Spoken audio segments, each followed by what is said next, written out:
Mark 9ஆம் அதிகாரம் எடுங்க. 17ஆம் வசனத்திலிருந்து 24ஆம் வசனம் வரைக்கும். ஆளுக்கு ஒரு வசனம் வாசிப்போம். அப்பொழுது ஜனக்கூட்டத்தில் ஒருவன் அவரை நோக்கி, போதகரே, ஊமையான ஒரு ஆவி பிடித்த என் மகனை உம்மிடத்தில் கொண்டு வந்தேன். வாசிங்க, டக் டக்குன்னு வாசிங்க. அது அவனை எங்கே பிடித்தாலும் அங்கே அவனை அலக்களிக்கிறது. அப்பொழுது அவன் நுரை தள்ளி பல்லை கடித்து சோர்ந்து போகிறான். அதை துரத்தி விடும்படி உம்முடைய சீசரிடத்தில் கேட்டேன், அவர்களால் கூடாமல் போயிற்று என்றான். அவர் பிரதியுத்தரமாக, விசுவாசம் இல்லாத சந்ததியே, எதுவரைக்கும் நான் உங்களோடு இருப்பேன்? எதுவரைக்கும் உங்களிடத்தில் பொறுமையாய் இருப்பேன்? அவனை இடத்தில் கொண்டு வாருங்கள் என்றார். அவனை அவரிடத்தில் கொண்டு வந்தார்கள். அவரை கண்டவுடனே அந்த ஆவி அவனை அலக்களித்தது. அவன் தரையிலே விழுந்து நுரை தள்ளி புரண்டான். அவர் அவனுடைய தகப்பனை நோக்கி, இது இவனுக்கு உண்டாகி எவ்வளவு காலமாயிற்று என்று கேட்டார். அதற்கு அவன், சிறு வயது முதற்கொண்டே உண்டாயிருக்கிறது. இவனை கொல்லும்படிக்கு இது அநேகம் தரம் தீயிலும் தண்ணீரிலும் தள்ளிற்று. நீர் ஏதாயிலும் செய்யக்கூடுமானால் எங்கள் மேல் மனதிறங்கி எங்களுக்கு உதவி செய்ய வேண்டும் என்றான். இயேசு அவனை நோக்கி, நீ விசுவாசிக்க கூடுமானால் ஆகும், விசுவாசிக்கிறவனுக்கு எல்லாம் கூடும் என்றார். உடனே பிள்ளையின் தகப்பன், விசுவாசிக்கிறேன் ஆண்டவரே, என் அவிசுவாசம் நீங்கும்படி உதவி செய்யும் என்று கண்ணீரோடே சத்தமிட்டு சொன்னான். அல்லேலூயா. இந்த வேத பகுதி நம்ம நிறைய வாசிக்கிற வேத பகுதி. மத்தேயு, மார்க்கு, லூக்கா 3 சுவிசேஷத்திலும் இந்த பகுதி வருகிறது. மத்தேயுல 17ஆம் அதிகாரத்தில் வருது. மத்தேயு 17, அதை எடுத்து வச்சுக்கோங்கண்ணே, நான் சொல்லும்போது வாசிங்க. மத்தேயு 17ஆம் அதிகாரம் எடுத்து வச்சுக்கோங்க, 14வது வசனத்திலிருந்து 18வது வசனம் வரைக்கும். அதே போல் லூக்காவிலையும் 9ஆம் அதிகாரத்தில் வருகிறது, 37ஆம் வசனத்திலிருந்து 42வது வசனம் வரைக்கும். ஆனால் இந்த 2 பேரும் எழுதிராத இன்னொரு காரியத்தை மார்க்கு சுவிசேஷத்தில் பதிவு பண்ணப்பட்டிருக்கிறது. அல்லேலூயா. இன்னைக்கு நாம் அதிலிருந்து தான் சில காரியங்களை கற்றுக்கொள்ள போகிறோம். நாம் எல்லாருக்கும் தெரிந்த ஒரு சம்பவம் என்னன்னா, ஒரு அப்பா தன் பிள்ளைக்காக இயேசுவின் இடத்தில் வருகிறார். வந்து சொல்றாரு, என் பிள்ளையை சுகமாக்கும் அப்படின்னு சொல்றார். ரைட்டா? நாம் அதில் அந்த பிள்ளையினுடைய மனநிலை என்ன, அந்த பிள்ளையினுடைய சூழ்நிலை என்ன, அந்த அப்பாவுடைய சூழ்நிலை என்ன, இயேசு ஏன் உடனே சுகமாக்காமல் நீ விசுவாசிக்க கூடுமானால் சுகமாகும்னு சொல்றாரு, என்ன காரணம் என்பதை நாம் இன்றைக்கு தெரிந்து கொள்ள போகிறோம். இன்னைக்கு நாம் கர்த்தருடைய ஆலயத்துக்கு வந்திருக்கிறோம் என்றால் நாம் எல்லாருமே நமக்காக வரல, நான் நல்லா இருக்கேன் ஆண்டவரேன்னு நினச்சி வரல. வந்திருக்கிற நிறைய பேர் எதுக்காக வந்திருக்கிறீங்கன்னா, என் கணவன் நல்லா இருக்கணும், என் பிள்ளை நல்லா இருக்கணும், என் வீட்டுக்காரு என் கூட சேர்ந்து சர்ச்சைக்கு வரணும், அந்த குடிப்பழக்கத்துலேருந்து விடுதலை ஆகணும், என் வீட்டுக்கு கடன் பிரச்சனை தீரணும், நல்ல ஒரு வேலை வேணும், ஏதோ ஒரு தேவையோடு வந்திருக்கிறோம். சரிதானா? யாராவது எந்த தேவையுமே இல்லை, சும்மா வந்தேன், இயேசுவே நீர் எப்படி இருக்கிறீர், ஜஸ்ட் ஒரு ஹாய், நீங்கள் நல்லா இருக்கிறீங்களா, நான் நல்லா இருக்கிறேன், இப்படி சொல்ல யாராவது வந்திருக்கிறீங்களா? சொல்லுங்க, இப்படி சொல்ல யாரா வந்திருக்கிறோமா? ஏதோ ஒரு எதிர்பார்ப்போடு நாம் வந்திருக்கிறோம். அந்த அப்பாவும் இயேசுவினிடத்தில் வரும் பொழுது ஏதோ ஒரு எதிர்பார்ப்போடு வந்தான். அவனுடைய எதிர்பார்ப்பெல்லாம் என்னன்னா, தான் பையன் சுகமாக வேண்டும். அவன் நோக்கம் என்ன? ஏன் அப்படி சொல்றாரு அப்படின்னு சொன்னா, லூக்கா 9ஆம் அதிகாரம் திருப்புங்க. லூக்கா 9ஆம் அதிகாரம் 38ஆம் வசனம் வாசிங்க. சத்தமிட்டு, போதகரே, என் மகனை கடாட்சித்தருளும் என்றான். உம்மை வேண்டிக் கொள். வார்த்தை, அவன் எனக்கு ஒரே பிள்ளை. ஏன் அப்பா தன் பையனுக்காக இவ்வளவு தூரம் வந்து கேட்கிறார்னா, ஒரே ஒரு பையன், அந்த ஒரு பையனும் நோய் கொண்ட பையனா இருக்கிறான். அந்த ஒரு பையனும் சிறு வயது தொடங்கி பிரச்சனை. சின்ன வயசுலேருந்தே அவனுக்குள்ள பிரச்சனை, வருடக்கணக்கான பிரச்சனை, நாட்கணக்கான பிரச்சனை. என்ன பிரச்சனை அப்படின்னாச்சுன்னா, அவனை அந்த ஆவி அலக்களிக்குதான். இந்த ஆவி என்ன பண்ணுதான், அவனை ஸ்டாண்டர்டாகவே இருக்க விட மாட்டேங்குது. ஒரு நேரம் ஒரு மாதிரி இருக்கிறான், ஒரு நேரம் இன்னொரு மாதிரி இருக்கிறான். அடிக்கடி அவனை தீயில தள்ளுதான், அடிக்கடி தண்ணியில் தள்ளுதான். நெருப்பை பார்த்தாலும் பிரச்சனை, தண்ணியை பார்த்தாலும், ரெண்டும் வேற வேற தானே, தண்ணியும் நெருப்பு ஒன்றா, ரெண்டும் வேறு வேறு கோணம், ரெண்டுமே பிரச்சனை. சில வீடுகள்லாம் பார்த்துருக்குறோம், ஒரு ஆள் எப்போவுமே ஒரே மாதிரி இருக்க மாட்டார். ரொம்ப சந்தோஷப்படவும் முடியாது, ரொம்ப துக்கப்படவும் முடியாது. எந்த நேரம் இந்த மனுஷன் எப்படி இருப்பான்னு தெரியாது.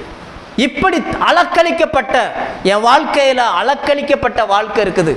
நெடுநாளாக இந்த பிரச்சனை இருக்குது, எனக்கு நினைவு தெரிந்த நாள்லேருந்து இந்த பிரச்சனை இருக்குது அப்படின்ற கேள்வியோடு நீங்கள் இருப்பீங்கன்னா, ஆண்டவர் இந்த வார்த்தைகளை உங்களுக்கு தான் பேசுகிறார். அல்லேலூயா. அந்த பையனுக்கு பார்த்தீங்கன்னா ஒரே பையன், ஒரு பையன், அவனை விட்ட வர பிள்ளையே கிடையாது. அந்த அப்பாவுக்கு இந்த ஒரு பையன் தான் இருக்கிறான். ஆண்டவர் எனக்கு ஒரு பிள்ளையை கொடுத்தாரு, அந்த பிள்ளையும் நோய்வாய்ப்பட்ட பிள்ளையாக மாறிடுச்சு. இதை என்ன பண்ணுறதுன்னு தெரியலை. எங்கெல்லாம் போக முடியுமோ அவன் அங்கெல்லாம் போகிறான். இன்னைக்கு நமக்கு ஆண்டவர் ஒரே ஒரு வாழ்க்கையை கொடுத்திருக்கிறார். ஒரு முறை பூமியில் பிறப்பதும் பின்பு நியாய தீர்ப்பு அடைவதும் மனுஷனுக்கு நியமிக்கப்பட்டிருக்கிற காரியங்கள். ரைட்டா? எத்தனையோ நபர்கள் வருஷ கணக்காக குடும்பத்துக்காக ஜெபம் பண்ணிட்டு இருக்கிறாங்க, வருஷ கணக்காக கணவனுக்காக ஜெபம் பண்ணிட்டு இருக்கிறாங்க, வருஷ கணக்காக குடும்பத்தின் நிம்மதிக்காக ஜெபம் பண்ணிட்டு இருக்கிறோம். ஆனால் அவைகள் கிடைத்திருக்கிறா அப்படின்னு பார்த்தோம்னா நம்மளால என்ன செய்ய முடியல, அனுபவிக்க முடியல. ரெண்டாவது, லூக்கா 9ஆம் அதிகாரம் 39ஆம் வசனம். ஒரு ஆவி, ஒரே பிள்ளை தான், அவன் எப்படியாவது சுகமாகணும்னு விரும்புறாரு. பத்தாததுக்கு அந்த பையன் எப்படிப்பட்ட பையனா, ஆவியினால் பிடிக்கப்பட்டவன். அவன் ஒரு ஆவி அவனை பிடிக்கும் பொழுது அவன் என்ன செய்வான், ஒரு ஆவி அவனை பிடிச்சவொன்னு அவன் என்ன பண்ணிடுவான், அதுக்கு முன்னாடி வரைக்கும் சமாதானமா இருப்பான். அந்த ஆவி பிடிச்சோன்னு அவன் என்ன செய்வான், கத்திடுவான். சில குடும்பங்கள்லாம் பார்த்துருக்குறோம், தண்ணி அடிக்காத வரைக்கும் அமைதியாக இருப்பார். தண்ணி அடிக்காத நேரத்தில் யாராவது அவங்க வீட்டுக்குள்ளே போயிட்டாங்கன்னு வச்சுக்கோங்களேன், எப்போ இந்த மாதிரி தங்கமான புருஷன் உனக்கு அமைஞ்சிருக்காங்களே அப்படிம்பாங்க.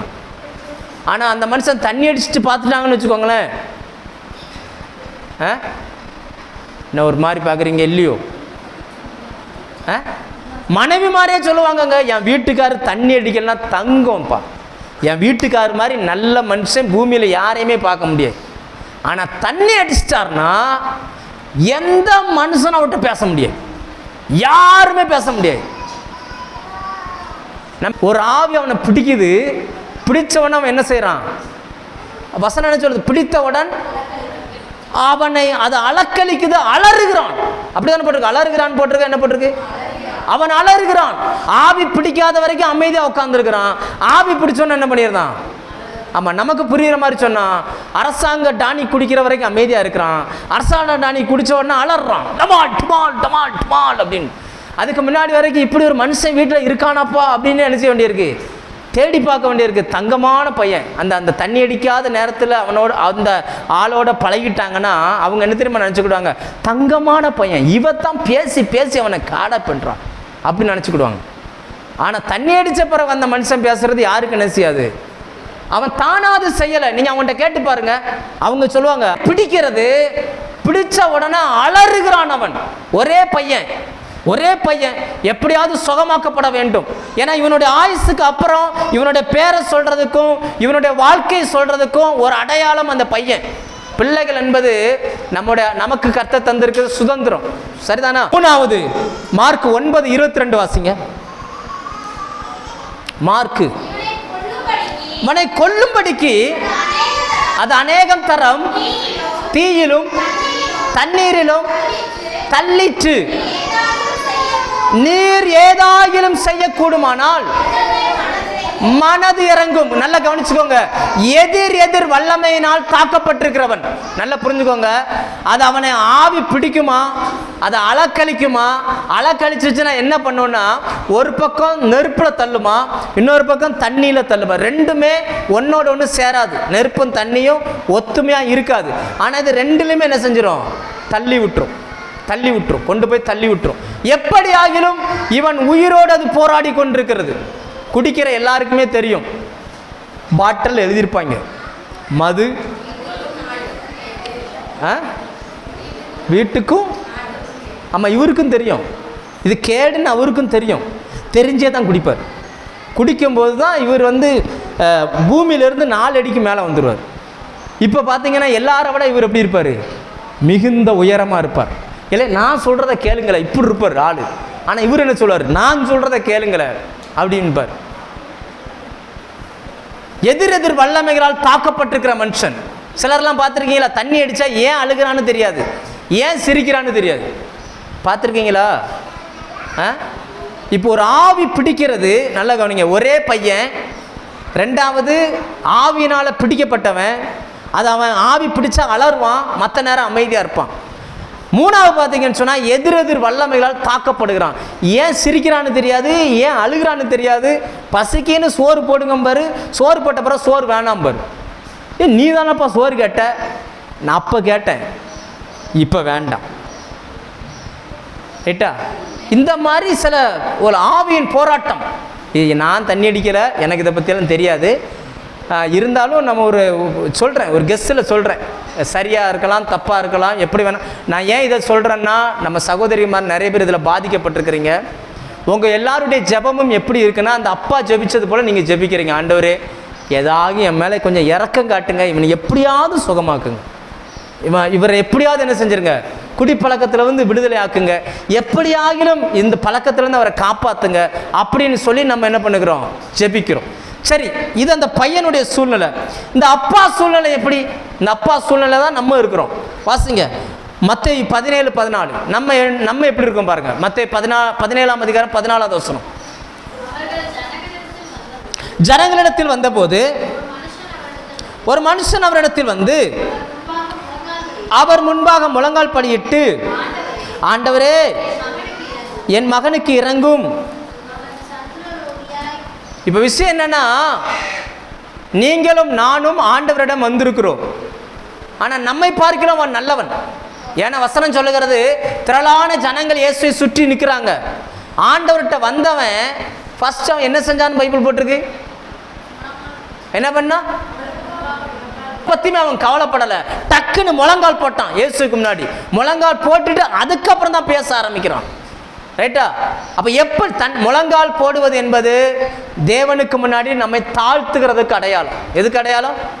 வசனம் சொல்லுகிறது, நம்மை உண்டாக்கின கர்த்தருக்கு முன்பதாக நாம் பணிந்து குனிந்து முழங்கால் படியிட கடவோம் வாருங்கள். அப்போ தேவ சமூகத்தில் நம்ம முழங்கால நிற்கிறான். ஒரு மனுஷன் முழங்கால் போடுறான்னா அவருக்கு முன்னாடி தன்னை தாழ்த்துறான்னு அர்த்தம்.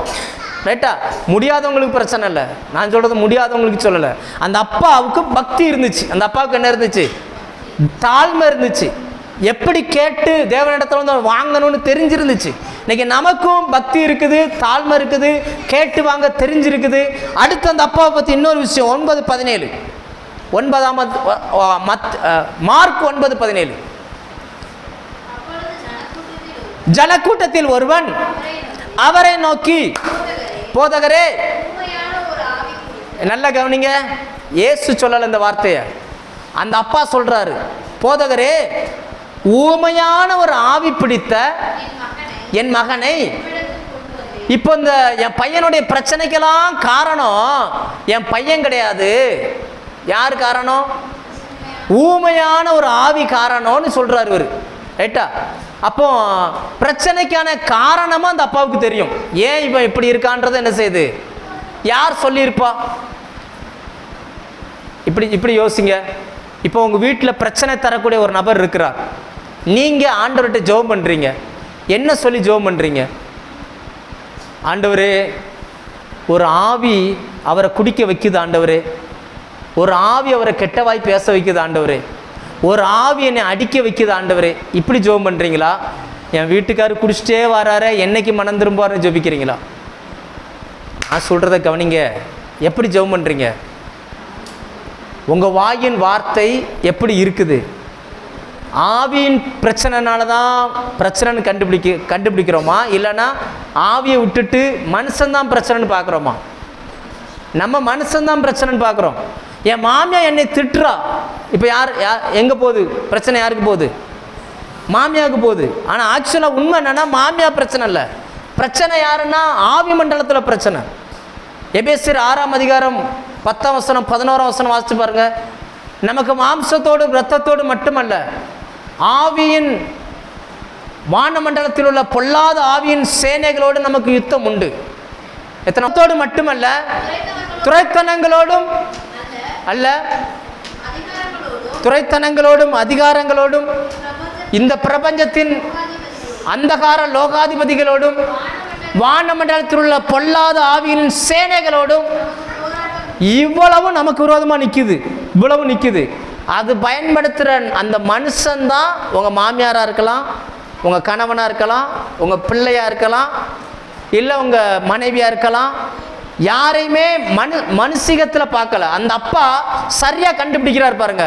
என் பையன் பிரச்சனைன்னு அவர் சொல்லலை. யார் பிரச்சனைன்னு சொல்கிறாரு? அந்த ஆவி பிரச்சனை. ஊமையான ஒரு ஆவி அவனை பிடிச்சிருக்குது. அப்போ அப்பாவுக்கு காரணம் தெரியும். தன்னை தாழ்த்துகிற மனுஷன், காரணம் தெரிந்த மனுஷன். அடுத்து இன்னொரு விஷயம் சொல்லுகிறார். அதே மார்க் 9:18, எங்கே பிடித்தாலும் அங்கே அவனை அலக்களிக்கிறது. அப்பொழுது அவன் நுரை தள்ளி பல்லை கடித்து சோர்ந்து போகிறான். அதை துரத்தி விடும்படி உம்முடைய சீசரிடத்தில் வேண்டிக் கொண்டேன். கேட்டேன் இருக்கா, வேண்டிக் கொண்டேன் இருக்கா? கேட்டேன். லூக்கால படிச்சிங்கன்னா வேண்டிக் கொண்டேன் இருக்கும். கெஞ்சினான். வேண்டிக் கொண்டதுனானது கேட்கறது வேற, வேண்டிக் கொள்றது வேற. கெஞ்சுறதுக்கு சமம். அப்போ தான் பையனுக்கு பிடிச்சிருக்கிற இந்த ஆவியில இருந்து அவனை காப்பாற்றணும்னு சொல்லி யார் யாருக்கிட்டேயோ போய் நின்றுக்கிறார், ஜெபிச்சிருக்கிறார். எங்க ஜோமனியும் சுகமாகலாம். எங்க ஜோமனி என்ன செய்யல சொல்லுங்க? அவர் தன் தோல்வியை ஒத்துக்கொள்கிறார். தன்னுடைய தோல்வி என்ன செய்யறாரு? நான் நிறைய முயற்சி பண்ணிட்டேன், எல்லாம் தோத்துட்டேன். இப்போ தேவ சமூகத்தில் வந்து நின்று சொல்லுகிறார். நல்லா கவனிங்க. அந்த பையனை குறித்து பார்க்கும் பொழுது அந்த பையன் ஒரே பையன். அந்த பையன் யாரு? அவன் இல்லைன்னா இந்த அப்பாவுக்கு அடுத்த வாரிசு இல்லை. ரெண்டாவது, அவன் ஆவியினால் பிடிக்கப்பட்டிருக்கிறான். அந்த நேரம்தான் சத்தம் போடுறான், மற்ற நேரம் அமைதி ஆயிடுறான். மூணாவது பார்த்தீங்க அப்படின்னாச்சுன்னா எதிரெதிர் வல்லமைகளால் அவன் தாக்கப்படுகிறான். இந்த அப்பாவை பார்த்தீங்கன்னா அப்பா தாழ்மையான அப்பா, ஜனங்களை பற்றி கவலைப்படலை. எத்தனை பேர் இருந்தாலும் முழங்கால் போட்டுருந்தாரு. அதுக்கடுத்து பார்த்தீங்கன்னா பிரச்சனைக்கான காரணமும் அந்த அப்பாவுக்கு தெரிஞ்சிருக்குது. மூணாவது பார்க்குறோம், எப்படி ஆகிலும் என்னை சுகமாக்குறதுக்கு யார் யார் இருக்காங்களோ எல்லார்கிட்டையும் போய் என்ன செஞ்சிருக்காரு? ஜெபம் பண்ணிட்டு சொல்கிறாரு, உங்கள் சீசர்களால் இவர்களை துரத்த முடியலை, நான் தோத்துட்டேன், எப்படி ஆகிலும் எங்களுக்கு உதவி செய்யுங்க அப்படின்னு வந்து கேட்குறார். இல்லையா? இன்னைக்கு இப்படிப்பட்ட சூழ்நிலையில் தான் நம்மளும் இருக்கிறோம் இல்லையா? நமக்கு பைபிள் தெரியும், ஜெபம் தெரியும், உபவாசம் தெரியும், எங்கெங்கேயோ ஜெபிக்கிறோமா இல்லையா? பேர்கிட்ட தன் சீசர் இயேசுவின் சீசர்கிட்ட போய் ஜெபம் பண்ணி இருக்கிறாங்க. இயேசு இதுக்கு முந்தின பகுதியில் வாசிங்கன்னா மறுரூப மலையில் ஜெபம் பண்ண போயிட்டார் 3 சீசரை கூட்டிட்டு. 12 பேரில் 3 போனால் மீதி எத்தனை பேர் இருக்கிறாங்க? 9 பேர் இருக்கிறாங்க. 9 பேரும் சேர்ந்து ஜெபிச்சிருக்கிறாங்க. அந்த பிரச்சனை தீரலை. இப்போ வந்து சொல்லுகிறார்கள். இப்போ யோசிச்சுக்கோங்க. இப்போ அந்த அப்பாவின் ஸ்தானத்தில் தான் நீங்களும் நானும் இருக்கிறோம். அப்பாவின் ஸ்தானத்தில் தான் என்ன செய்கிறோம்? ஏதோ ஒரு தேவையோடு நம்ம வந்திருக்கிறோம். ரைட்டா? இப்போ இப்படி பிரச்சனையை கேட்ட உடனே இயேசு என்ன பதில் சொன்னார் அதை தான் நம்ம இன்னைக்கு படிப்போம். மார்க் 9:23. அவர் ரொம்ப சிவியரா பேசிக்கிட்டு இருக்கிறார். இயேசு கூலா ஒரு பதில் சொல்லுகிறார். இயேசு அவனை நோக்கி, நீ விசுவாசிக்க கூடுமானால் என்னவா? ஒரே வார்த்தையில சொல்லிட்டார். இவர் போய் சொல்றாரு, இங்க பாருங்க ஆண்டவரே, இவன் ஒரு ஆவி பிடிச்சிருக்குது. இப்ப யாரை குறை சொல்றாரு சொல்லுங்க? யாரை குறை சொல்றாரு?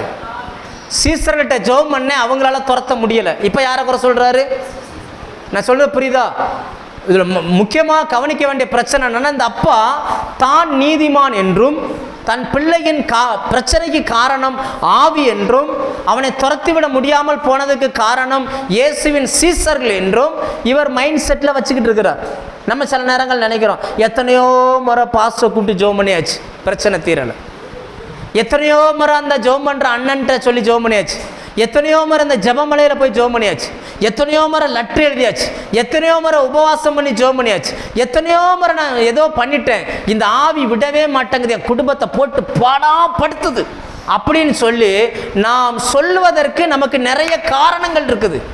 ஆண்டவர் சொல்றாருங்க பாரு, நீ சொல்ற எதுவுமே காரணம் இல்லை, நீ சொல்ற எதுவுமே நீ தான் காரணம்ன்றார். யார் காரணமா? நான் சொல்கிறத சொல்லுங்கள். நாம் சொல்லுகிறது காரணம் அல்ல. சும்மா சொல்லுங்கள். நாம் சொல்லுகிறது காரணம் அல்ல, நாம் தான் காரணம். ரோமனை வந்திருக்கிறோம், ஆண்டவர்கிட்ட சொல்கிறோம், என் குடும்பத்தின் பிரச்சனைக்கு காரணம் பிசாசு தான் ஆண்டவரே, இந்த பிசாசை துரத்திருங்க ஆண்டவரே. நானும் எத்தனையோ முறை ஜெபம் பண்ணி பார்த்துட்டேன், என்னால் முடியலன்னு சொல்லி எங்கள் சர்ச்சு பாஸ்டரை கூப்பிட்டு ஜெபம் பண்ணி பார்த்துட்டேன், ஜெபம் பண்ணக்கூடிய அண்ணனை கூப்பிட்டு ஜெபம் பண்ணி பார்த்துட்டேன், அக்காவை கூப்பிட்டு ஜெபம் பண்ணி பார்த்துட்டேன், எங்கேயுமே தீர்வு வரல ஆண்டவரே. ஆண்டவர் சொல்வார், காரணம் பிசாசும் இல்லை, ஜெபம் பண்ணுற ஆளும் இல்லை, நீ தான் காரணம்.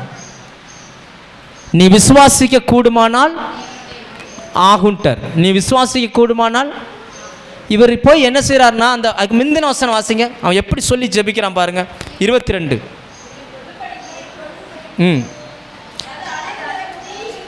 நீர் ஏதாகிலும் செய்யக்கூடுமானால், அங்கிருந்து வாசிங்க, அதுக்கு கீழே.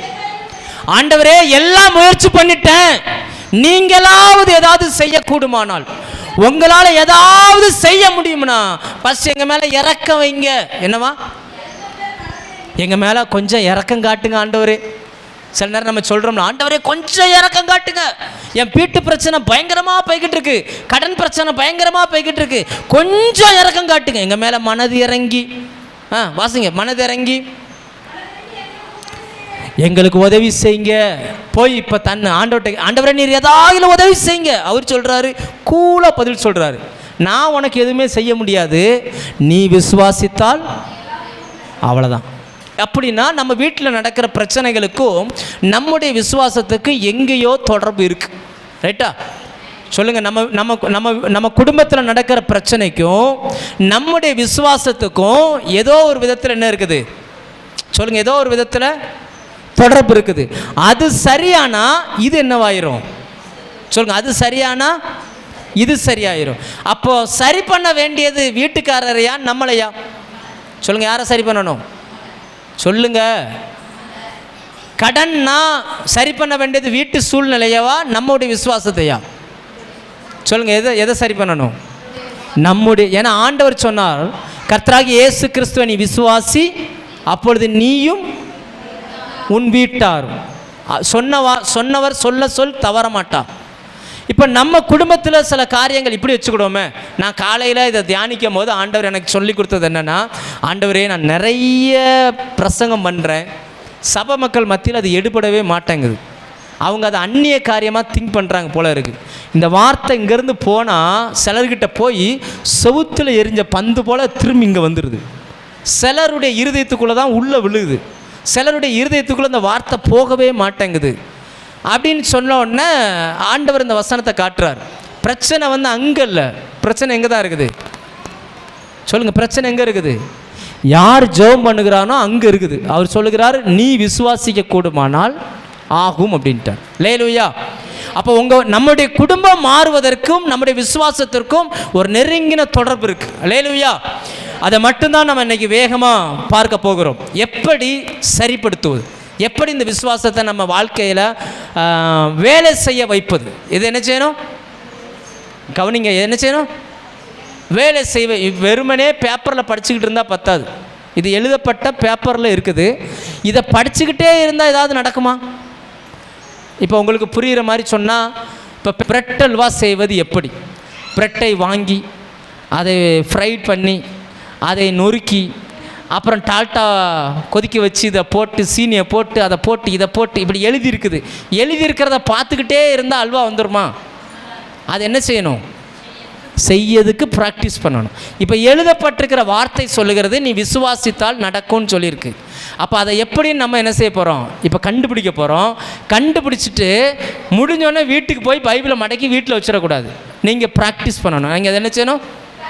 சொல்லுங்கள். என்ன செய்யணும்? ஆமாம். ஸ்கூலில் சின்ன பிள்ளைகளுக்கு டீச்சர் பாடம் எடுத்துகிட்டு ரெட்டை கோடில் எழுதி கொடுப்பாங்க, இது எழுதிட்டு வான்னு சொல்லி. அதே மாதிரி நான் உங்களுக்கு பிரசங்கம் பண்ணிவிட்டு ஒரு ஹோம்ஒர்க் கொடுத்து அனுப்புவேன். நீங்கள் கரெக்டாக எழுதிட்டு வரணும்.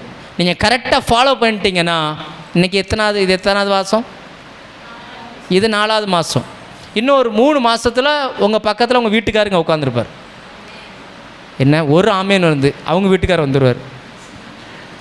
என்ன ஒரு மாதிரி பார்க்குறீங்க? நான் என்ன சொன்னேனே புரியலையோ? கரெக்டாக ப்ராக்டிஸ் பண்ணீங்கன்னா ஒரு 3 மாதத்துக்குள்ளே உங்கள் குடும்பத்தில் யார் ரட்சிக்கப்படணும்னு நீங்கள் விரும்புகிறீங்களோ அவங்க உள்ளுக்குள்ளே வந்து உட்காந்துருப்பாங்க. லேலுயா. சரி, எப்படி உடனே அவன் இதை சொன்ன உடனே அந்த அப்பாவோடைய பதில் என்ன பாருங்க. அடுத்த வசனம் வாசிங்க, 24. உடனே, அதில் முக்கியமான வார்த்தை என்னன்னா உடனே. ஏன்னா ஏற்கனவே பையன் தரையில் விழுந்து நொர தள்ளி புரண்டுக்கிட்டே கிடக்குறான். அவன் பிரச்சனை புரண்டுக்கிட்டே கிடக்குறான். இயேசு சுகமாக்குறதுக்கு பதிலாக அவன்கிட்ட பேசிக்கிட்டு இருக்கிறார். இந்த அப்பா பையனை பார்க்குறார், இயேசுவை பார்க்குறார், பையனை பார்க்குறார், இயேசுவை பார்க்குறார். இவன் சுகமாயிருவானா, சுகமாக்குவாரா, ஆக்க மாட்டாரா? இன்றைக்கி நம்மளும் பார்க்குறோம். 6 நாளும் வீட்டை பார்க்குறோம், 7வது நாள் சர்ச்சை பார்க்குறோம், வீட்டுக்காரையும் பார்க்குறோம், நைட்டு ஜபமும் பண்ணுறோம். உண்மையா இல்லையா? சில பேர்லாம் அழுது தலையணையே நினச்சிடுறாங்க. சே, எப்படி இருந்த என் வாழ்க்கை இப்படி ஆகிப்போச்சு, இனி இதை மாற்றவும் முடியுது. என்ன சேலையா, இந்த சேலை வேண்டாம், தூக்கி 2 நாள் கொடுத்துட்டு இன்னொரு சேலை எடுத்துக்கிறதுக்கு. சில காரியங்கள் வாழ்க்கையில் ஒரு தடவை வந்துச்சுன்னா திரும்ப என்ன செய்ய முடியாது, அதை மாற்றவே முடியாது. உடனே அந்த வார்த்தை ரொம்ப முக்கியம். உடனே இயேசு சொன்ன உடனே அவனுக்குள்ள அந்த ஒரு எண்ணம் வருது பாருங்க. இப்போ அவன் ஜெபம் மாறுது. வாசிங்க. பிள்ளையின் தகப்பன் விசுவாசிக்கிறேன் ஆண்டவரே. ஒரு கமா போட்டிருக்கா, விசுவாசிக்கிறேன் ஆண்டவரே அப்படின்னு அர்த்தம் என்னன்னா, இவன் சத்தமாக சொல்கிறான், விசுவாசிக்கிறேன் ஆண்டவரே. முழங்கால் போட்டு ஜெபிக்கும் போது எப்படி தான் ஜெபம் பண்ணான்? முழங்கால் போட்டு ஜெபிச்சான்னு வந்துச்சுல, அதை எடுங்க. லூக்கா 9ஆம் அதிகாரம் 14. முழங்கால் படியிட்டு அவன் சத்தமாக தான் சொல்கிறான், ஆண்டவரே அப்படின்றான், சத்தமாக தான் சொல்கிறான். நம்ம இன்னைக்கு முழங்கால் போடுறோம், நம்ம ஜெபம் சில நேரங்கள் என்ன செய்ய மாட்டேங்குது. இது வாங்க, மார்க்குக்கு வாங்க, மார்க்கில் வாங்க, தெளிவாக போட்டிருப்பாங்க. 24 வாசி. 24. பிள்ளையின் தகப்பன் விசுவாசிக்கிறேன் ஆண்டவரே, என் அவிசுவாசம் நீங்கும்படி உதவி செய்யும் என்று கண்ணீரோடு. நீங்கள் கண்ணீர் வடிக்கிறீங்க, சத்தமிட்டு சொல்கிறீங்களா? கண்ணீர் வடிக்கிறீங்க, ஆனால் வாய்ஸ் வருதா, வெளியில் வருதா? சண்டை போடும் போது தான் நமக்கு வாய்ஸ் ரைஸ் ஆகுது. ஆனால் அங்கே பேசுகிறதுக்கு என்ன செய்ய மாட்டேங்குது. என்ன ஆமாவா இல்லையா? ஆண்டவர் சொல்லுகிறார், அவன் சொல்கிறான், பிள்ளை புரண்டுக்கிட்டு கிடக்குது, இயேசு சுகமாக்கலை. அவர் கூலாக சொல்லிட்டு அமைதியாக நிற்கிறார். ஏன்னா அவருக்கு தெரியும் இந்த பிரச்சனைக்கு காரணம் பையன் கிடையாது. என்னைக்கோ சுகமாயிருக்க வேண்டிய பையனை இது நாள் வரைக்கும் வியாதியோடு கொண்டு வந்தது யாருன்னா இந்த அப்பாவுடைய அவிசுவாசம். எது அப்பாவுடைய? அப்பா என்ன நினச்சிக்கிட்டு இருக்காருன்னா இதுக்கு பிசாசு காரணம், இந்த பிசாசை என்னால் துரத்த முடியாதுன்னு அப்பா நினச்சிக்கிட்டு இருக்கிறார். இதுக்கு காரணம் யாராவது ஜோம் பண்ணுறவங்க வந்து ஜோம் பண்ணால் சுகமாகும், நான் ஜோம் பண்ணி சுகமாகாது, அப்படி இவர் நினச்சிக்கிட்டு இருக்கிறார். இயேசு பாருங்க, பிசாசு துரத்தலை, எதுவுமே சொல்லலை, சிம்பிளாக சொல்கிறார், உன்னுடைய அவிசுவாசம் என்னவா, நீ விசுவாசிக்க கூடுமானால் ஆகும். நான் நல்லா புரிஞ்சுக்கோங்க, விசுவாசம் இல்லாமல் தேவனுக்கு பிரியமாக இருப்பது கூடாத காரியம். என்ன காரியம்? விசுவாசம் இல்லாமல் தேவனுக்கு உங்களால் விருப்பமாக வாழவே முடியாது. நீங்கள் விரும்பின ஒரு வாழ்க்கையை வாழணும்னா உங்கள் சார்பில் விசுவாசம் தேவை. அவன் சொல்கிறான், விசுவாசிக்கிற ஆண்டவரே, ஒரு கமா போட்டிருக்கு பாருங்க. ஆவியானவர் எழுதும்போது ஒரு கமா போடுறார். ஏன்னா கமா வந்துட்டாலே அந்த கமாவுக்கும் அடுத்த வார்த்தைக்கும் இடையில சில நேரம் கொஞ்சம் டைம் என்ன செய்யுது ஆகுது. விசுவாசிக்கிற ஆண்டவரேன்னு பையனை பார்க்குறான், பையன் இன்னும் உருண்டுட்டு தான் கிடக்கிறான். அப்போ இவனுக்கு ஒரு விஷயம் புரிஞ்சிருச்சு, பிரச்சனை பையன்கிட்ட இல்லை, பிரச்சனை என்கிட்ட.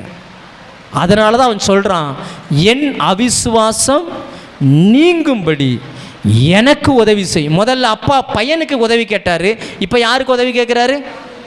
எனக்கு. இப்போ யாருக்கு உதவி? எனக்கு உதவி செய்யும் என்று பையனுக்காக ஜெபிக்கும் போது கண்ணீர் வரல, தனக்காக ஜெபிக்கும் போது என்ன வருது? ஒருத்தர் கண்ணீரோடு ஜெபிக்கிறார்னா தன்னை உணர்ந்துட்டார்னு அர்த்தம். தன்னை என்ன பண்ணிட்டாரு சொல்லுங்க, என்ன செய்கிறாரு?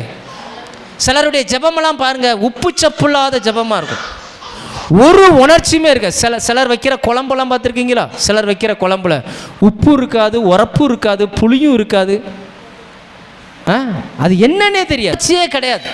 தன்னை உணர்ந்தவன் தேவனிடத்தில் கண்ணீரோடு ஜெபிக்கிறான். அல்லேலூயா. நீங்கள் உங்களை உணர்ந்துட்டீங்கன்னா, ஆண்டவரே இதுக்கு காரணம் நான் தான், என் பிரச்சனை என்னுடைய அவிசுவாசம் தான் வளர்த்துக்கு காரணன்றதை நீங்கள் உணர்ந்துட்டீங்கன்னா உங்கள் கண்ணு ஆட்டோமேட்டிக்காக கலங்கும், ஆட்டோமேட்டிக்காக சத்தம் உயர ஆரம்பிச்சிடும். அவன் கண்ணீரோடு சத்தமிட்டு ஜெபிச்சான். அல்லேலூயா. எப்போ கண்ணீரோடு ஜெபிச்சானோ, எப்போ சத்தமிட்டானோ, அதுக்கப்புறம் தான் இயேசு அந்த பிரச்சனையே குணமாக்குகிறார். அல்லேலூயா. உங்ககிட்ட இருந்து ஆண்டவர் அதை எதிர்பார்க்கிறார். நான் சொல்ல புரியுதா?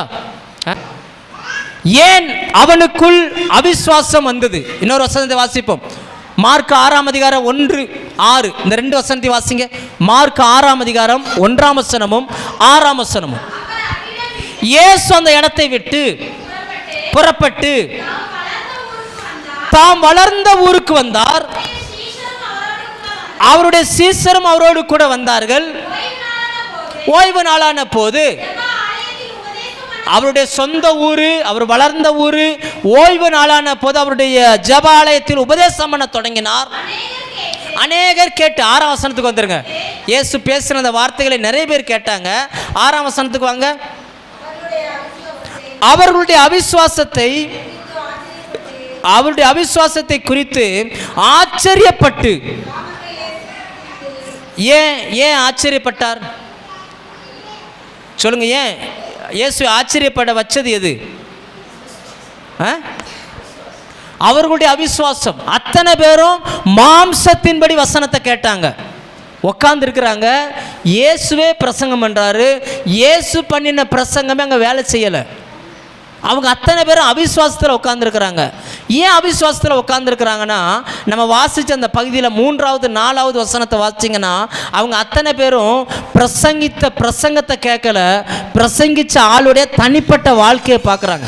அவங்க சொல்கிறாங்க, இது மரியாளுடைய குமாரன் அல்லவா, தச்சனுடைய மகன் அல்லவா, இவங்க அண்ணன் தம்பியை நமக்கு தெரியும், அக்கா தங்கச்சியை நமக்கு தெரியும், ஏதோ இன்னைக்கு வந்து இவன் பேசிக்கிட்டு இருக்கிறான். பிரசங்கத்தை கேட்கல, பிரசங்கித்த ஆளுடைய வாழ்க்கையை பார்த்தார்கள்.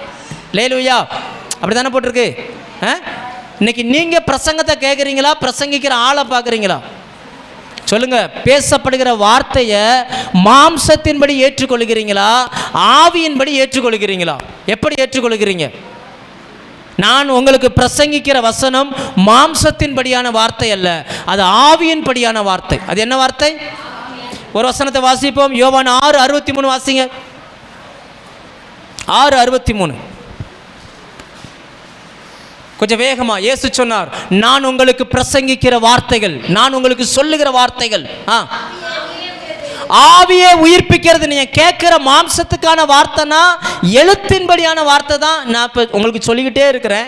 நீங்கள் பைபிளை பார்த்து, ஆமாம் பைபிள் எழுதியிருக்கு அதனால தான் சொல்கிறாரு. இது எழுத்து கொல்லும், ஆவி உயிர்ப்பிக்கும். ஆவியை உயிர்ப்பிக்கிறது. மாம்சமானது ஒன்றுக்கும் உதவாது. நான் உங்களுக்கு சொல்லுகிற வசனங்கள் ஆவியாயும் ஜீவனாயும் இருக்குது. நான் உங்களுக்கு பிரசங்கிக்கிற வார்த்தைகளை ஆவியிலிருந்து நான் எடுத்து பேசுகிறேன். அந்த வார்த்தையை நீங்கள் அப்படியே ரிசீவ் பண்ணீங்கன்னா அது உங்களுக்குள்ள ஜீவனை உண்டாக்கிறோம். மாம்சத்தில் கேட்டுட்டு போனீங்கன்னா, மாம்சத்தில் கேட்கறதுன்னா என்ன தெரியுமா? உட்காந்து நல்லா கேட்போம். இதே போல தான் மீட்டிங்லையும் கேட்போம். இந்த பேச்சை போல அல்ல நான் உங்களுக்கு சொல்லுகிற கர்த்தருடைய வார்த்தைகள். இயேசு தான் வளர்ந்த ஊரில் பேச ஆரம்பித்தார். உட்கார்ந்தவங்க ஓஹோ இப்படி இருக்குதா கேட்டாங்க. ஆனால் அவர்களுக்குள்ள விசுவாசம் உற்பத்தி ஆகலை, மாறா அவிசுவாசம் வந்துச்சு. ஏன் அவிசுவாசம் வந்துச்சுன்னா, அவங்க யாருமே ஆவிக்குரியதாக கேட்கல. அத்தனை பேர் எதை தான் கேட்டாங்க? மாம்சத்தில் உட்காந்து என்ன பண்ணிட்டு இருக்கிறாங்க? இவரை பற்றி நமக்கு தெரியாதப்பா, மரியாளுடைய பையன் தானே, தச்சனுடைய பையன் தானே, முந்தானத்து வரைக்கும் நம்ம கூட சுற்றிக்கிட்டு இருந்த ஆள் தானே அப்படின்னு இயேசுவை குறித்து இடரல் அடைந்தார்களாம். என்ன செஞ்சாங்களாம்? இடரல் அடைந்தார்களாம். அதனால் அவரே ஆச்சரியப்படுகிறார். ஏன்டா எவ்வளோ பெரிய பிரசங்கம் பண்ணியிருக்கிறேன், உங்களுக்கு கொஞ்சம் கூட விசுவாசமே இல்லையா அப்படின்னு சொல்லி. அல்லேலூயா. அப்படி நீங்கள் கேட்குற வார்த்தைகள் உங்களுக்குள்ளே விசுவாசத்தை உண்டு பண்ணுதா இல்லையான்றதை வச்சு தான் இன்னைக்கு எதுவுமே இருக்குது. நீங்கள் கேட்குற வார்த்தைகள் உங்களுக்கு விசுவாசத்தை தூண்டுதா? விசுவாசத்தை தூண்டுதுன்னா நீங்கள் ஆவியில் உட்காந்து கேட்டுக்கிட்டு இருக்கீங்கன்னு அர்த்தம். எந்த உணர்ச்சியுமே உங்களுக்குள்ள கொண்டு வரல அப்படின்னா நீங்கள் ஆவியில் கேட்கல, எதில் கேட்டுக்கிட்டு இருக்கிறீங்க? மாம்சம். சூழ்நிலைகளை பார்ப்பது மாம்சம், சூழ்நிலையை மாற்றக்கூடியது ஆவி. லேலுயா. ரைட். நம்ம ஒரு சில வசனங்களை நம்ம வாசிப்போம். எடுங்க, ஒரே ஒரு எக்ஸாம்பிள் மட்டும் பார்த்துட்டு முடிப்போம். என்னாகமம் 10ஆம் அதிகாரம் எடுங்க. 10ஆம் அதிகாரம் 1-2 அந்த வசனத்தை வாசிங்க. கர்த்தர் மோசேயை நோக்கி சபையை கூடி வர அழைப்பதற்கு, நல்லா கவனிங்க, ஒரு முக்கியமான வார்த்தை அதில் ஆண்டவர் எழுதியிருக்கிறாரா? பாளையங்களை பிரயாணப்படுத்துவதற்கும் உபயோகமாக 2 வெள்ளி பூரிகைகளை செய்து கொள்வாயாக. ஒரே வெள்ளி தகட்டால் செய்யப்பட வேண்டும். அவைகளை, நல்ல கவனிங்க, அவைகளை ஊதும்போது சபையார் எல்லாரும் ஆசரிப்பு கூடார வாசலில் உன்னிடத்தில் கூடி வர வேண்டும். 8வது 9வது வசனத்தை வாசிங்க. நல்ல உங்க சொந்த பைபிளா இருந்தா அண்டர்லைன் பண்ணி வச்சுக்கோங்க. ஆரோனின் குமாரராகிய ஆசாரியர் பூரிகைகளை ஊதக்கடவர்கள். நீங்களும் நானும் ஆசாரியர்கள் தானா? சொல்லுங்க, நீங்களும் நானும் ஆசாரியர்களா? பூரிகைகளை ஊத வேண்டும். எந்த பூரிகை ஊதணும்? வெள்ளியினால் செய்யப்பட்ட பூரிகை என்ன செய்யணுமா? ஊதணும். எப்படி ஊதணும்? 9ஆம் வசனம். உங்கள் தேசத்தில் உங்களை துன்பப்படுத்துகிற சத்துருவுக்கு விரோதமாக யுத்தத்துக்கு போகும்போது சத்தமாய் முழங்க வேண்டும். அப்பொழுது உங்கள் தேவனாய கர்த்தருடைய சமூகத்திலே நீங்கள் நினைவு கூறப்பட்டு உங்கள் பகைஞருக்கு நீங்களாக்க. ரைட். இது வசனம். இது என்னது? இது வசனம். இப்படியே எழுத்தின்படியே நீங்கள் எடுத்தீங்கன்னா அது மாம்சத்துக்கானது. ரைட்டா? ஒரு வெள்ளி வாங்கணுமா, அதில் பூரிகைனா தெரியுமா? எக்காலம். பூரிகை என்னது? நம்ம ஊரில் செய்ய மாட்டோம். நம்ம ஊரில் எக்காலம் கிடையாது. நம்ம ஊரில் பிபி. நம்ம ஊரில் என்னது? ஆமாம், இஸ்ரவேல் தேசத்தில் அது எக்காலம் மேலமார் அப்படி இருக்கும், இப்படி ஊதுவாங்க. ரைட்டா? எக்காலத்தை செய்யணுமா? செய்யும்போது ஏதாவது யுத்தம் வந்துருச்சுன்னா இந்த எக்காலத்தை என்ன செய்யணுமா? நெடும் தொனியாய் சத்தமாக ஊதணுமா? அப்படி ஊதினா தேவன் அந்த ஊதுகிற மனுஷனை நினைவு கூறுவாராம். நினைவு கூர்ந்து எதிரிடமிருந்து என்ன செஞ்சிருவாராம்? காப்பாற்றிடுவாராம். சரி, இப்போ வெள்ளினா என்னன்னு கண்டுபிடிக்கணும். அதுக்கு தான் நமக்கு டைம் இருக்கும். வெள்ளினா என்னது? பைபிளில் வெள்ளினா எதை குறிக்குது? வெள்ளினா பாஸ்டர் காலில் போட்டிருக்கோம்ல கொலுசு, இல்லை கையில் போட்டிருக்கோம்ல வளையல், அப்படியா? வெள்ளின்னா என்ன? ஒரு வசனம் வாசிப்போம், நான் சொல்லுவேன், நீங்கள் கண்டுபிடிச்சிடணும். சங்கீதம் 12:6. டக்கு நடுங்க. சங்கீதம் 12:6. கர்த்தருடைய சொற்கள், தேவனுடைய வார்த்தை மண் குகையில் 7 தரம் உருக்கி புடமிடப்பட்ட வெள்ளிக்கு ஒப்பானவைகள். அப்படின்னா வெள்ளினா என்னது? கர்த்தருடைய வார்த்தை. கர்த்தருடைய வார்த்தை 7 தரம் உருக்கி புடமிடப்பட்ட வெள்ளிக்கு ஒப்பானது. அப்போ வெள்ளினால எக்காலத்தை ஊதணும்னா எதை வச்சு ஊதணும்? வார்த்தையை சத்தமா என்ன செய்யணும்? பேசணும். வார்த்தையை சத்தமா. அந்த அப்பா தன்னுடைய அவிசுவாசத்தை சொல்லும் பொழுது சத்தமா சொல்லுகிறான். எப்படி சொல்றான்? முழங்கால் படியிட்டு சத்தமா சொல்றான். ஏனென்றால் ஆண்டவர் சொன்னார், தன் பாவங்களை மறைக்கிறவன் வாழ்வடைய மாட்டான், அறிக்கை செய்து விட்டு விடுகிறவன் இரக்கம் பெறுவான். தன்னுடைய குறைய தன் பிள்ளைக்காக ஜெபிக்கும் போது மெதுவா பேசினவன் தன் தனக்காக ஜெபிக்கும் போது சத்தமாய் பேசுகிறான். இன்னைக்கு எத்தனை வீடுகளில் வசனத்தை சத்தமாய் பேசுகிறீர்கள்? உங்க பிள்ளைங்க உங்களை பார்த்து என்னைக்கா சொல்லியிருக்கா, போச்சு சரியா போச்சு, எங்க அம்மா அந்த வசனம் பேச ஆரம்பிச்சிருச்சு, இப்படி சொல்றாங்களா? சொன்னாங்கன்னா ஆண்டவர் உங்களை நினைக்கிறார்னு அர்த்தம். நான் சொல்ல புரியுதா? இப்போ தேவன் உங்களுக்காய் வேலை செய்வார். ஆனால் எப்போ வேலை செய்வார் தெரியுமா? நீங்கள் எப்போ இந்த வசனத்தை சத்தமாக பேசுகிறீங்களோ அப்போ வேலை செய்வார். அப்படி நீங்கள் சத்தமாக பேசலைன்னா அவர் என்ன செய்வார் சொல்லுங்க? தேவனும் இருப்பார், நீங்களும் இருப்பீங்க. நீங்கள் உங்கள் வீட்டில் இருப்பீங்க, அவர் அங்கே என்ன செய்வார் இருப்பார். தேவனை வேலை செய்ய வைக்கணும்னா, தேவன் உங்களை நினைக்க வைக்கணும்னா, உங்கள் எதிரிகளை தேவன் கிரியை செய்யணும்னா நீங்கள் சத்தமாக வசனத்தை பேசணும். சொல்லுங்கள், நீங்கள் என்ன செய்யணும் சொல்லுங்கள்? சத்தமாக. சண்டை போடும்போது வர்ற சத்தத்தை பார்க்கிலும் வசனம் பேசும்பொழுது வருகிற சத்தம் அதிகமாக இருக்கணும். இப்போ வீட்டுக்காரரை குறித்து வசனம் பேசணும். எப்படி பேசுவீங்க? பிள்ளையை திட்டணும், சேட்டை பண்ணிட்டான், சொல் பேச்சு கேட்க மாட்டேங்கிறான், இப்போ வசனத்தை பேசணும். என்ன பேசுவீங்க? அவனை திட்டும்போது கூட வசனத்தை சொல்லி தான் நீங்கள் பேசணும். கணவன் கூட சண்டை போடும்போது கூட வசனத்தை சொல்லி தான் என்ன செய்யணும்? கர்த்தரால் ஆசீர்வதிக்கப்பட்டவரே சாம்பாரை சாப்பிடுங்க. என்ன சொல்லணும்? நான் சொல்ல புரியுதா? என் பைபிளில் இல்லையோ கர்த்தரால் ஆசீர்வதிக்கப்பட்டவரேன்னு இல்லையோ? நான் சொல்ல புரியுதா?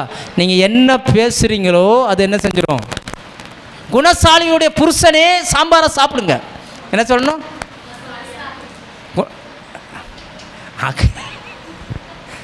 என்ன ஒரு மாதிரி பார்க்குறீங்க? நீங்களாம் அப்படி பேசுகிறது இல்லைல்ல? ஆண்டவர் சொல்கிறாரு, இப்படி பேசுனாதான் அவர் நம்மளை நினைக்கவே செய்வாராம். எங்கள் வீட்டில் கேட்டு பாருங்கள். எங்கள் வீட்டில் யாராவது ஒன்று சொன்னாங்கன்னா பதில் எதில் தான் வரும்? பைபிள் வசனத்தில் தான் வரும். ஆரம்பிச்சிட்டார், உங்கள் அப்பா வசனம் சொல்ல ஆரம்பிச்சிட்டார். அவங்களுக்கு அது ஏளனமாகவும் டயர்டாகவும் கூட தெரியலாம். எனக்கு தெரியும், நான் வசனம் சொன்னோம்னா ஆண்டவர் என்னை நினைக்கிறார்னு அர்த்தம். ஏன்னா அந்த வசனம் திரும்ப வாசிங்க, 9ஆம் வசனத்தை. என்னாகமம் 10:9 திரும்ப வாசிங்க. என்னாகமம் 10ஆம் அதிகாரம் 9ஆம் வசனம். உங்கள் தேசத்தில் உங்களை துன்பப்படுத்துகிற சத்துருவுக்கு விரோதமாக, எப்ப துன்பப்படுத்தக்கூடிய எதுவா இருந்தாலும் சரி, நீங்க யுத்தத்துக்கு போகும்போது அந்த வெள்ளியினால் செய்யப்பட்ட எக்கால பூரிகையை நெடுந்தொனியாய் முழங்க கடவீர்கள். அப்பொழுது உங்கள் தேவனால் நினைவு கூறப்பட்டு, அப்பொழுது உங்கள் தேவனால் சொல்லுங்க, உங்கள் தேவனால் கர்த்தருடைய சமூகத்தில் நீங்கள். அப்போ ஆண்டவர் உங்களை நினைக்கணும்னா நீங்க இதை தான் பேசணும். எக்காலத்தை சத்தமாக ஊதணும். வெள்ளி வார்த்தை என்ன செய்யணுமா? என் பிள்ளைகள் கர்த்தரால் போதிக்கப்பட்டிருப்பார்கள், என் பிள்ளைகளுடைய சமாதானம் பெரிதாக இருக்கும், வாதை என் கூடாரத்தை அணுகாது, நான் வரும்போதும் ஆசீர்வதிக்கப்பட்டிருப்பேன், போகும்போதும் ஆசீர்வதிக்கப்பட்டிருப்பேன். எனக்கு விரோதமாய் ஒரு வழியாய் சத்துரு வந்தா 7 வழியா என்ன செஞ்சிருவான்? சொல்லுங்க, ஒரு வழியா வந்தா 7 வழியா ஓடுவான். இந்த மாதிரி சத்தமா பேசணும். நம்ம அநேக நேரங்களில் பேசுறதே கிடையாது. அதான் பிரச்சனை. அதான் ஆண்டவர் சொல்றார், உன்னால் விசுவாசிக்க கூடுமானால் ஆகும். நீ நம்புறியா? சத்தமா பேசினா நான் உன்னை நினைப்பேன், உன் சூழ்நிலையை மாற்றுவேன். நீ நம்புறியா? நீ விசுவாசிக்க கூடுமானால் ஆகும். உன்னுடைய விசுவாசமே உலகத்தை ஜெயிக்கிற ஜெயம். விசுவாசிக்கிறவனுக்கு எல்லாம் கூடும். நாம் இன்னைக்கு எதை பேசுகிறோம்? நீங்கள்லாம் அப்படியே பேசுகிறத ரெக்கார்ட் பண்ணுங்கள். ஒரு நாளைக்கு என்ன பண்ணுங்கள், என்னெல்லாம் பேசுவீங்களோ எல்லாம் ரெக்கார்ட் பண்ணுங்கள். எத்தனை வசனத்தை எடுத்து பேசியிருக்கிறீங்க, எத்தனை வார்த்தைகள் நீங்களாக சொந்தமாக பேசியிருக்கிறீங்க, எத்தனை வார்த்தைகள் பிசாசு சொல்லி பேசியிருக்கீங்கன்னு என்ன செய்யுங்க, கண்டுபிடிங்க. எது அதிகமாக இருக்கும்னு நினைக்கிறீங்க? எது அதிகமாக இருக்கும்? எது அதிகமாக இருக்கணும்? தேவனுடைய வசனம் அதிகமாக இருந்துச்சுன்னா விசுவாசம் கேள்வியினால் வரும், கேள்வி தேவனுடைய வார்த்தையினால் வரும். நீங்கள் வசனத்தை பேச பேச பேச விசுவாசம் வளர ஆரம்பிச்சிடும். வீட்டில் கடுகு வாங்க காசு இல்லை, என்ன சொல்லுவீங்க? கடுகு டப்பா மேலே கையை வைக்கணும். காற்றையும் பார்க்க மாட்டேன், மழையும் பார்க்க மாட்டேன், என் டப்பா நிரப்பப்படும். ஆண்டவர் சொன்னார்ல, காற்றையும் காண மாட்டீர்கள், மழையும் காண மாட்டீர்கள், வாய்க்கால்கள் சொன்னார்ல. இப்படிலாம் பேசி பழகணும். நீங்கள் பேச பேச தான் தேவன் உங்களை நினைவு கூறுவார். அல்லேலூயா. நான் சொல்கிற புரியுதா? பிரச்சனை வெளியில் கிடையாது. நீங்கள் ஆவி பிரச்சனைன்னு பேசிக்கிட்டு இருக்கீங்க, பிசாசு பிரச்சனைன்னு பேசிக்கிட்டு இருக்கீங்க, ஊழியக்காரன் பிரச்சனைன்னு பேசிக்கிட்டு இருக்கீங்க, எனக்காக ஜெபம் பண்ணவங்க சரியாக ஜெபம் பண்ணலை அதான் இந்த பிரச்சனைக்கு காரணம்னு பேசிக்கிட்டு இருக்கீங்க. ஆண்டவர் சொல்கிறார் அதெல்லாம் காரணம் கிடையாது, நீ தான் காரணம். எதை விசுவாசிக்கணுமோ அதை நீ என்ன செய்யலை? விசுவாசிக்கலை. வசனத்தை பேசுன்னு எழுதி கொடுத்தேன், நீ வசனத்தை பேச மாட்டேன்ற, என்னென்னத்தையோ என்ன பண்ணுற? சீரியலை பார்க்குற, சீரியலில் மாமியார் மருமகளை பேசுகிறத நீ அப்படியே காப்பி பண்ணுற. எவனாவது ஸ்டேட்டஸில் என்னத்தையாவது வச்சாமுன்னா நீ அதை அப்படியே என்ன செய்கிற? காப்பி பண்ணுற. எவனாவது நடிகர் சொன்னாம்னா அதை அப்படியே பேசுகிற. ஆண்டவர் எழுதி கொடுத்த வார்த்தை என்ன செய்ய மாட்டேன்ற? காலை எழுந்த உடனே ஆண்டவரே நான் ஆசீர்வதிக்கப்பட்டிருக்கிறேன், என்ன நான் உன்னை ஆசீர்வதிப்பேன், நீ ஆசீர்வாதமாக இருப்பாயின்னு சொன்னீங்க, நான் இன்றைக்கி முழுக்க நான் ஆசீர்வாதமாக தான் இருப்பேன். இப்படியெல்லாம் பேசுங்க. உங்கள் ஜெபமெல்லாம் பெட்டிஷனாகவே போய்கிட்டு இருக்கு. இன்னும் கரெக்டாக சொல்லதாக இருந்தால், முடிந்து போனதை பேசுகிறது மாம்சம், வரப்போகிறதை பேசுகிறது ஆவி. சொல்லுங்கள், முடிந்து போனதை பேசுகிறது, ஏற்கனவே நடந்ததை பேசுகிறது மாம்ச சிந்தை, வரப்போகிறத பேசுகிறது என்னது? ஆவியின் சிந்தை. நீங்கள் ஆவியினால் நடத்தப்படுவீர்களானால் தேவனுடைய புத்திரர். அல்லேலூயா. நீங்கள் அப்படி பேசி பழகுங்க. ஒன்றுமே இல்லாட்டாலும் கர்த்தர் என்னை ஆசீர்வதிச்சிருக்கிறார், அவருடைய ரத்தத்தால் நான் கழுவப்பட்டிருக்கிறேன், என் கூட சேர்ந்து எல்லாரும் ஆசீர்வதிக்கப்பட்டிருப்பாங்க, என் வீட்டுக்காரர் ஆசீர்வதிக்கப்பட்டிருப்பார், நானும் என் வீட்டுக்காரரும் அற்புதங்களாய் அடையாளங்களாய் இருக்கிறோம். இப்படி பேசி பழகுங்க. உங்கள் பார்வை ஃபஸ்ட்டு அதுக்கு வரணும். அல்லேலூயா. எப்படி ஆபிரகாமை வெளியில் கூப்பிட்டு நட்சத்திரத்தை காமிச்சார், நட்சத்திரத்தை பாடுறா ஃபஸ்ட்டு அப்படின்னார். இவ்வளவு இருக்குவோம் பிள்ளை அப்படின்னார். பிள்ளைய பார்க்க சொல்லலை, எதை காமிச்சாரு? நட்சத்திரத்தை காமிச்சாரு. அதே தான் இன்னைக்கு ஃபஸ்ட்டு உங்கள் ஆசீர்வாதத்தை பார்க்க சொல்லலை, ஃபஸ்ட்டு வார்த்தையை பாருங்க. இந்த வார்த்தை என்ன சொல்லுதோ இது என்ன செஞ்சிடும்? உனக்குள்ள கிரியை கொண்டு வந்து ஆரம்பிச்சிடும். அல்லேலூயா. வசனத்தை நம்புகிறவன் தோற்று போனதா சரித்திரமே இல்லை. நான் சொல்ல புரியுதா? உங்களுக்கு ஒரு பிரச்சனைன்னு வந்துச்சுன்னா டக்குன்னு பைபிள் எடுத்து அப்படி புரட்டுங்க. ஆண்டவர் பேசுவார், ஒரு வெளிப்பாடை தருவார், உள்ளுக்குள்ளேருந்து ஒரு வெளிச்சம் எழும்பி வரும். அந்த வெளிச்சத்தை பிடித்து கொள்ளுங்க, அது உங்களுக்கான தீர்வை கொண்டு வந்துடும். அல்லேலூயா. நிறைய வீடுகளில் ஜெபம் பைபிள் படிக்கிறதே கிடையாது. நிறைய வீடுகளில் பைபிள் படிக்கிறதே கிடையாது. இன்னைக்கு வர்றதான், இன்னைக்கு வர்றதை சுருட்டி கொண்டுட்டு போய் செல்ஃபு மேலே வச்சா அடுத்து எப்போ தான் வரும்? அந்த செல்ஃப் மேலே இருக்கிறது எப்போ வரும்? அடுத்த வாரம் சர்ச்சைக்கு வரும்போது தான் செல்ஃபில் இருக்க பைபிள் என்ன செய்கிறது? எடுக்கிறது. உங்களை வாழ வைக்கிறது இதுதான், வேறு எதுவுமே கிடையாது. வாழ வைக்கிறது இதுதான், இதுதான் உங்களை வாழ வைக்கும். நீங்கள் இதை வேண்டான்னு விட்டீங்க அப்படின்னாச்சுன்னா வாழ்க்கையில் எதையுமே நம்மளால் என்ன செய்ய முடியாது. நான் சொல்ல புரியுதா? எதையுமே பெற்றுக்கொள்ள முடியாது. கர்த்தர் சொன்னார், வேதத்தின் மகத்துவங்களை எழுதி கொடுத்தேன், அவங்க அதை அந்நிய காரியமாக என்றாங்க. இது நமக்கு கிடையாது, வேற யாருக்கோ நினைக்கிறாங்க. அல்லேலூயா. இன்றைக்கி ஒரு முடிவு எடுங்க, வசனத்தை நம்புகிறேன் ஆண்டவர், வசனத்தை படிக்கிறேன், உடனே 20 நாளில் படித்து முடிச்சுருவேன், இப்படியெல்லாம் பிளான் பண்ணாதீங்க. அதனால் பிரயோஜனமே இல்லை. 20 நாளில் முடிக்கிறது, 50 நாளில் முடிக்கிறது, ஒரு வாரத்தில், ஒரு வருஷத்தில் படிக்கிறது தப்புன்னு நான் சொல்லலை. ஆனால் வெறும் மாம்சத்தின்படி படிப்பதினால் ஒரு பிரயோஜனமே இல்லை. எக்காலத்தை சத்தமாய் ஊதுங்கள். நீங்கள் எதை நம்புகிறீர்களோ அதைத்தான் சத்தமாக என்ன செய்வீங்க? இன்னும் கொஞ்சம் ஆழமாக சொன்னால், சந்தோஷம் வந்தால் தான் சத்தம் வரும். சந்தோஷம் வந்தால் தான் என்ன வரும்? இதை ஒத்துக்கிறீங்களா? சந்தோஷம் வந்தால் தான் என்ன வரும்? சந்தோஷமாக இருக்கிறவன் சங்கீதம் பாட கடவன். பைபிளை படிக்கும்போது உள்ளிருந்து ஆண்டவர் ஒரு வார்த்தையை சொல்லிட்டார்னா உங்களுக்குள்ள சந்தோஷம் வந்துடும். அந்த சந்தோஷத்தில் தான் அந்த சத்தத்தை நீங்கள் என்ன செய்வீங்க? உயர்த்துவீங்க. பைபிள் படிங்க. நீங்கள் உட்காருங்க, உங்கள் வீட்டுக்காரையும் கூப்பிட்டு உட்காருங்க. இல்லைன்னா அவர் வரமாட்டேன்றாரு, கோவிச்சுட்டு படுத்துக்கிட்டாருன்னா பக்கத்தில் உட்காந்து பைபிளை பரட்டி வச்சுக்கிட்டு நீங்கள் பாட்டுக்கு என்ன செஞ்ச? கர்த்தருக்கு பயந்து அவர் வழிகளில் நடக்கிறவன் எவனோ அவன் பாக்கியவான், அவன் கைகளின் பிரயாசத்தை அவன் சாப்பிடுவான், அவனுக்கு பாக்கியமும் நன்மையும் உண்டாயிருக்கும். அப்படி அவர் தலையை பார்த்து கையை காமிச்சு, உன் மனைவி உன் வீட்டோரங்களில் கனிதரும் திராட்சை கொடியை போல் இருப்பாள். நம்ம பிள்ளைங்க நம்ம பந்தியை சுற்றிலும் ஒளிவ மர கன்றுகளைப் போல் இருப்பார்கள். கர்த்தருக்கு பயப்பட்ட மனுஷன் இவ்விதமாய் ஆசீர்வதிக்கப்பட்டிருப்பான். சத்தமாக பேசுங்க, அவர் காது அதை கேட்கட்டும். நீங்கள் அதை விட்டுட்டு நீங்கள் எல்லாம் ஒரு மனுஷனா சோமனை கூப்பிட்றேன் இப்படி கிடக்கிற இப்படி பேசுனீங்கன்னா இன்னும் அங்கே என்ன வந்துடும்? அந்த நுர தள்ளி புரண்டுக்கிட்டே கிடக்கிறான், சுகமே ஆகலை. நிறைய குடும்பத்தில் நிறைய பேர் புரண்டுக்கிட்டே கிடக்காங்க, சுகமே ஆகலை. ஏன் ஆகலை? ஆண்டவர் சொல்கிறார், வசனத்தை பேசு. நீ என்ன செய்? வசனத்தை என்ன செய்? சத்தமாக பேசு. ஆண்டவர் சொன்னார், உன் விசுவாசிக்கு கூடுமானால் ஆகும். பிஸ்னஸ் வேணுமா? தொழில் நடத்தணும்னு ஆரம்பிக்கிறீங்களா? உங்கள் குடும்ப சூழ்நிலை மாறணும்னு ஆசைப்படுறீங்களா? பைபிள்லேருந்து அந்த வசனமாக எடுத்து பேசுங்க, சத்தமாக பேசுங்க. நல்ல கரெக்டாக நீங்கள் பண்ணிங்கன்னா ஒரு 60 நாளில் உங்களுக்கு ஒரு புதிய தொழிலை கர்த்தர் தருவார். நீங்கள் பேசுங்க, அதை நம்பணும். எதை நம்புகிறோமோ அதை தான் நம்ம என்ன செய்வோம்? பேசுவோம். நான் சொல்ல புரியுதா? எதை நம்புகிறோமோ கர்த்தர் என்ன நடத்துவாரியா? நான் அநேக முறை ஒரே ஒரு சாட்சி சொல்லி முடிக்கிறேன். நான் இருந்த சபையில் சில நேரங்களில், இப்போ நம்மெல்லாம் சேர் போட்டு ஃப்ரீயாக அப்படி உட்காந்துருக்குறோம்ல, அங்கே அதெல்லாம் கிடையாது. தரையில் தான் உட்காருவோம். இந்த மாதிரி கிரைனட்டெல்லாம் கிடையாது. ஒரு தரையில் உட்காருவோம், முழங்கால் போட முடியாது. அதெல்லாம் ஒரு மாதிரியான தரை, அப்படியே உட்காந்துருப்போம். அப்போ பாஸ்டர் சில அறிவிப்புகளை சொல்லுவார். எனக்கு இது வாங்கணும், சபைக்கு இது வாங்கணும், அது வாங்கணும்னு சொல்லி ஜெபிக்கும் போதெல்லாம் நான் ஆதியாகமம் 2ஆம் அதிகாரம் 2ஆம் வசனத்தை தான் அடிக்கடி சொல்லி நான் ஜெபம் பண்ணுவேன். நான் உன்னை ஆசீர்வதிப்பேன், நீ ஆசீர்வாதமாய் இருப்பாய்.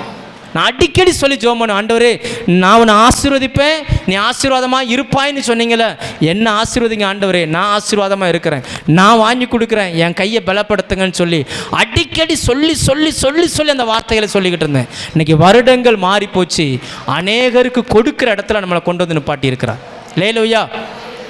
நீங்கள்லாம் பார்க்குறீங்களா? உண்மையா இல்லையா? என்ன காரணம்? வாயின் வார்த்தைகளை கர்த்தர் என்ன பண்ணுறாரு? நீதிமான் விரும்பின காரியம் அவனுக்கு கொடுக்கப்படும். நீங்களும் நானும் நீதிமான். நீங்கள் வாயை திறந்து எதை கேட்குறீங்களோ கர்த்தர் அதை என்ன செய்வார்? அப்போ இன்றைக்கி நம்ம கற்றுக்கொண்ட பாடத்தை மறந்துடக்கூடாது. ரைட்டா? ஆண்டவர் எப்போ நம்மளை நினைப்பார்? சொல்லுங்கள், எப்போ நினைப்பார்? வார்த்தையை சத்தமாக பேசினா அவர் நம்மளை என்ன செய்வார்? நினைப்பார். நினச்சா என்ன நடக்கும்? எதிரிகளிடமிருந்து நம்மளை என்ன செய்வார்? விடுவிப்பார். அப்போ நம்ம குடும்பத்தில் நடக்கிற பிரச்சனைக்கு ஆவி காரணம் இல்லை, மனுஷன் காரணம் இல்லை. யார் தான் காரணம்? நம்முடைய அவிசுவாசம்தான் காரணம். அவிசுவாசத்தை விசுவாசமாக மாற்றக்கூடிய தன்மை வசனத்துக்கு மட்டும்தான் இருக்குது, வேறு எதுக்குமே இல்லை. லேலூயா. எழுந்து நிற்போமா?